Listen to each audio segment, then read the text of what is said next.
पाकिस्तानी सियासतदानों की जायदादें बरतानिया समेत यूरोपीय ममालिक में मुलाजमीन के नाम बरतानिया और पाकिस्तान के दरमियान अहम मुआहदे से अहम तफसीलात हुकूमत को मिल गई। इसी बारे में मजीद बात करते हैं bureau chief UK Ghulam Hussain Awan से, जो इस वक्त लंदन से हमारे साथ मौजूद हैं। गुलाम हुसैन, बताइएगा कौन कौन सियासतदान है इस लिस्ट में? जी बिल्कुल ठीक कहा आपने। ये जो MLA है, म्यूचुअल लीगल असिस्टेंस, ये काफ़ी देर से इल्तवा का शिकार था पाकिस्तान और बरतानवी हुकूमत के दरमियान। लेकिन जब से ये नई हुकूमत आई है पाकिस्तान तहरीक इंसाफ की, इन्होंने इस प्रोसेस को जो है वो काफ़ी तेज़ किया।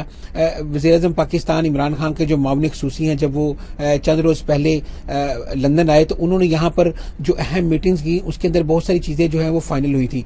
और उस दौरान हमें इजराइल ने ये इंकशाफ किया कि बरतानिया समेत यूरोप के अंदर बहुत सारी ऐसी जायदादें हैं जो कि पाकिस्तान के जो अहम शख्सियात हैं उनके मुलाजमीन और उनके गार्ड्स के नाम हैं यहाँ पर। तो इसी वजह से FBI और जो इनके नेशनल क्राइम एजेंसी है, इन्होंने ये बहुत सारे नाम ऐसे फाइनल करके हुकूमत पाकिस्तान के हवाले कर दिए। हमें इजराइल ने बताया है बरतानिया के अंदर जो भी नजायज राय से या ऐसी आमदन से जो है वो जायदादें बनाई गई हैं जिनका पाकिस्तान के अंदर कोई मनी ट्रेल नहीं है या उनका ऐसा रिकॉर्ड नहीं है कि वो पैसे कहाँ से हासिल किए गए, वो सब इस गिरफ्त में आएंगे। और इसके लिए जो है वो तमाम जो मामलात हैं वो बिल्कुल आखिरी मराहल में है। जी।